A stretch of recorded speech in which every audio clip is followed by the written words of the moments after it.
तो बच्चों अब बहुत अच्छे से पूरी कहानी समझना। अब एंशिएंट इंडियन हिस्ट्री की हम शुरुआत करने जा रहे हैं प्रॉपर वे में। ठीक, तो यहाँ पर मैं लिख लेता हूँ एंशिएंट इंडियन हिस्ट्री। ठीक, और ये शुरू होता है अप्रॉक्स 30 लाख साल पहले या फिर 3 मिलियन ईयर एगो। और ये कहानी चलती है हमारी 647 AD तक, जब हर्षवर्धन की डेथ हुई थी, डेथ ऑफ हर्षा। ठीक है, अब देखो ये जो 3 मिलियन ईयर एगो है ना, ये वो पीरियड है जब हमें इंसान के शुरुआती अवशेष मिले हैं, यानी जो अर्ली ह्यूमंस थे उनके हमें फॉसिल्स मिले हैं। और जो सबसे पुराने मिले हैं उनकी जब डेटिंग करी गई तो वो तकरीबन 2.5 से 3 मिलियन ईयर एगो के आसपास के हैं। ठीक है, यहाँ से हमारी एंशिएंट इंडियन हिस्ट्री शुरू हो जाती है। अब देखो समय के हिसाब से एंशिएंट इंडियन हिस्ट्री का डिवीजन कैसे हुआ है। अभी तो हमने यहाँ पे देखा था जो रिटन एविडेंस के हिसाब से था, लेकिन यहाँ पे हम देखते हैं टाइम के हिसाब से। जैसे पूरी Indian history ancient, medieval, modern और पोस्ट मॉडर्न में डिवाइडेड है, वैसे ही टाइम के हिसाब से एंशिएंट इंडियन हिस्ट्री 3 पार्ट में डिवाइडेड है। तो बच्चों ये जो समय था ना, ये था आइस एज का, यानी कि पृथ्वी जो पूरी बर्फ से ढकी हुई थी उसमें से बर्फ धीरे धीरे पिघलने लगी थी और नई नई स्पीशीज जन्म ले रही थी। तो आइस एज भी कई पार्ट में डिवाइडेड है, वो तो हम ज्योग्राफी वगैरह में पढ़ेंगे। लेकिन यहाँ पे आप इतना समझो कि आइस एज का जो लास्ट पीरियड था वो था क्वार्टेनरी पीरियड। ये था last period of ice age. अब देखो ये क्वार्टेनरी पीरियड जो है ये 2 पार्ट में डिवाइडेड है। अभी सुनते जाओ, अभी कंफ्यूज मत होना, कितने सारे डिविजन्स हैं टाइमलाइन के, अभी सब कुछ समझ में आ जाएगा। अभी इतना समझो कि आइस एज का आखिरी टाइम चल रहा था, इसको क्वार्टेनरी पीरियड कहते हैं। और क्वार्टेनरी पीरियड भी 2 पार्ट में डिवाइडेड है, एक है प्लेस्टोसीन और एक है होलोसीन। प्लेस्टोसीन आप मान के चलो कि मोटा मोटा है ये 3 या फिर कहीं कहीं पे 2 मिलियन ईयर एगो से लेके 10,000 BC तक। ठीक, और जो होलोसीन पीरियड है वो है 10,000 BC से लेके प्रेजेंट टाइम तक का। देखो ये दोनों ही एक तरीके से कह लो कि लास्ट फेज है आइस एज के। ठीक है, यहीं पे हमें देखने को मिलता है एवोल्यूशन ऑफ मैमथ, डायरवुल्व्स। और यहाँ पे जो अर्ली ह्यूमंस हैं उनकी एक प्रजाति थी जिसको हम निंडरथल्स कहते थे, ये एक्सटिंक्ट हो जाते हैं। और जो होमोसेपियंस है वो यहाँ पे इमर्ज होते हैं। हम लोग इन्हीं होमोसेपियंस प्रजाति से बिलोंग करते हैं। ठीक है, अब देखो ये जो कहानी चल रही है ना, यहाँ पे तुम समझ रहे हो कि एवोल्यूशन हो रहा है, कॉन्टिनेंट्स फॉर्म हो रहे हैं, नए नए लैंड मासेस फॉर्म हो रहे हैं क्योंकि बर्फ़ बहुत तेज़ी में पिघल रही है और नई नई स्पीशीज़ जन्म ले रही हैं। इसी बीच अगर हम हिस्ट्री के दृष्टिकोण से देखें तो इंसान का भी जन्म हुआ, जो कहीं ना कहीं अफ्रीका में माना जाता है, और वो कई तरह से इवॉल्व हुआ जो अभी हम थोड़ी देर में समझेंगे। अब देखो होलोसीन का पीरियड आ गया। ठीक, इसको हम कह सकते हैं कि ये पीरियड था राइज ऑफ ह्यूमन सिविलाइजेशन का। इसको हम एज ऑफ मैन भी कहते हैं क्योंकि यहाँ पे इंसानों ने डोमिनेट करना चालू कर दिया। उन्होंने एग्रीकल्चर सीखा, जानवरों की हंटिंग वगैरह सीखी, सिविलाइज्ड वे में वो रहने लगे, मकान बनाने लगे, सब कुछ करने लगे और आज तक ये करते चले आ रहे हैं। ठीक, इसलिए इसको कहते हैं एज ऑफ मैन। ये वो पीरियड है जहाँ से हमारे पास रिकॉर्डेड हिस्ट्री मिलती है। Recorded history in the sense कि हमें रिटन एविडेंस भी मिलते हैं और कुछ ऐसे एविडेंसेस भी मिलते हैं, फॉसिल्स वगैरह मिलते हैं जिस पे हम रिलाई कर सकते हैं कि हाँ भाई ये इस पीरियड से बिलोंग करते हैं।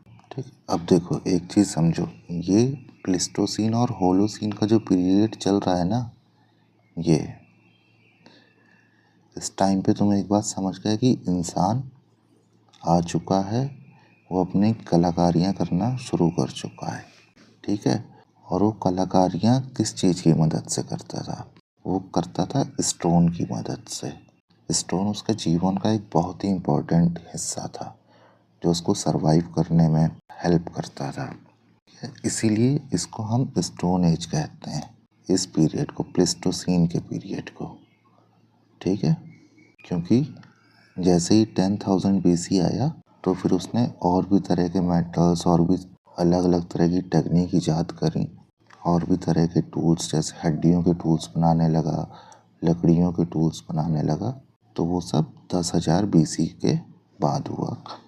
तो वो सब हम होलोसीन में मानेंगे, लेकिन जो ये पीरियड है ये हमारा स्टोन एज का पीरियड है। ठीक, तो देखो अभी हम इसको साइड में रख देते हैं थोड़ा, और अब हम समझते हैं इस स्टोन एज को। ये 3 पार्ट में डिवाइडेड है। तुम ज़्यादा कंफ्यूज ना होना, देखना ये जो डिवाइडेड है, देखो यहाँ पे देखो 3 मिलियन ईयर एगो से है ये तकरीबन प्रेजेंट टाइम तक। ठीक है, ये डिवाइड हुआ है पहला पैलियोलिथिक एज में, दूसरा मेसोलिथिक एज में, और तीसरा नियोलिथिक एज में। ठीक, लिथिक का मतलब होता है स्टोन, तो पैलियोलिथिक का मतलब, पैलियो का मतलब ओल्ड यानी कि ओल्ड स्टोन एज, मेसोलिथिक यानी मिडिल स्टोन एज, नियोलिथिक यानी न्यू स्टोन एज। अब देखो मैंने बताया था ये चालू होगी तुम्हारी 3 मिलियन ईयर एगो से ही। ये जो था ये देखना आप, ये है 3 मिलियन ईयर एगो से 10,000 BC तक, यहाँ तक। ठीक है, अब देखो अब ये जो दो हैं ये आएंगे तुम्हारे होलोसीन में, मेसोलिथिक और न्यूलिथिक एज।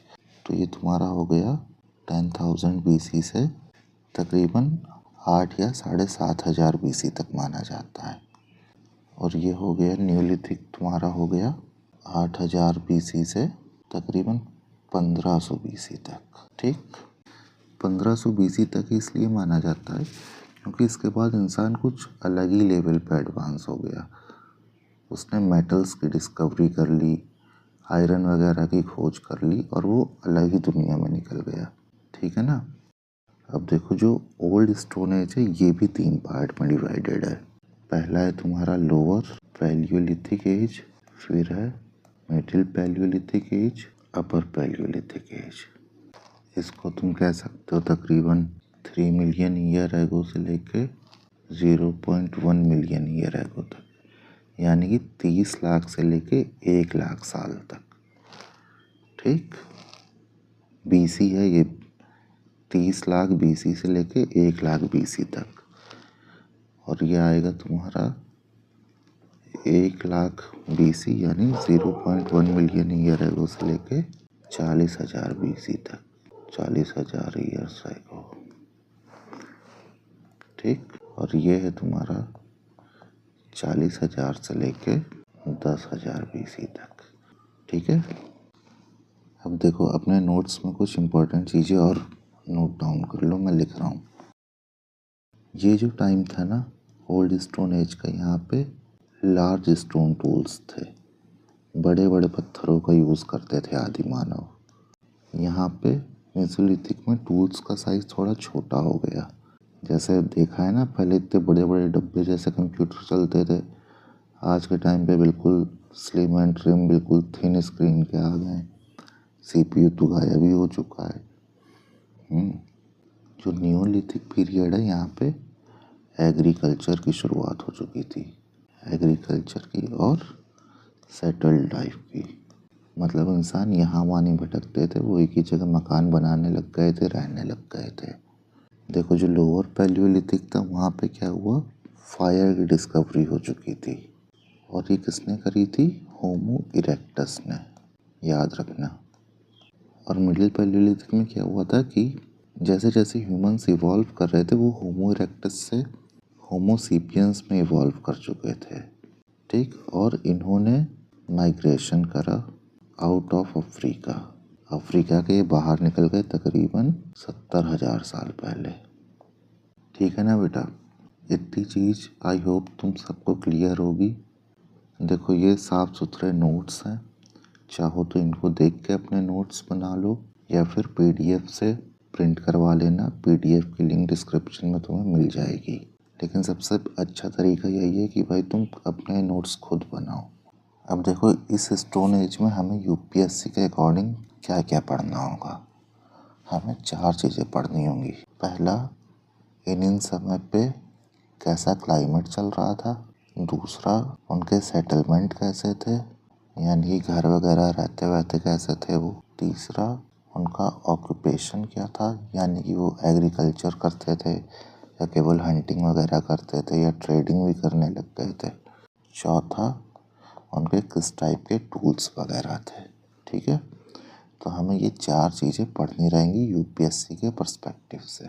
लेकिन अभी मैं तुम्हारे कुछ डाउट्स क्लियर करना चाहता हूँ। जैसे तुम ये जो नाम सुन रहे हो ना बार बार कि होमो इरेक्टस और निंडरथल और होमो सेपियंस, ये सब कैसे इवॉल्व हुए, किस टाइम पे कौन इवॉल्व हुआ, इनमें क्या अंतर है, किसके बाद कौन आया, ये सब मैं तुम्हें अगली वीडियो में समझाऊंगा। ठीक है, उसके बाद हम लोग 2 चीज़ें और देखेंगे कि किन किन जगहों पे सेटलमेंट चालू हुए। वो हम एक वर्ल्ड के हिसाब से देखेंगे और एक हम इंडिया में देखेंगे कि सबसे पुराने सेटलमेंट, ह्यूमन सेटलमेंट जो हैं वो किन किन जगहों पे मिले हैं।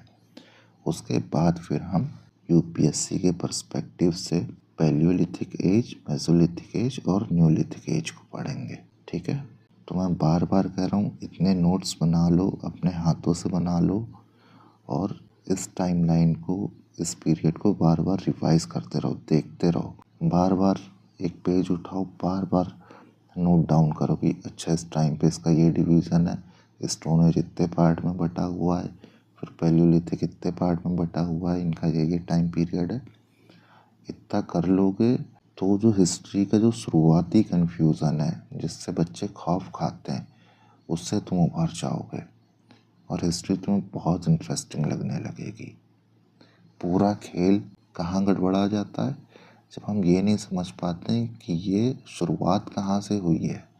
शुरुआत हुई है 30 लाख साल पहले से और एंशिएंट हिस्ट्री ख़त्म हो रही है 647 AD पे हर्षवर्धन की डेथ तक। ठीक है, तो चलो मिलते हैं अगले लेक्चर में।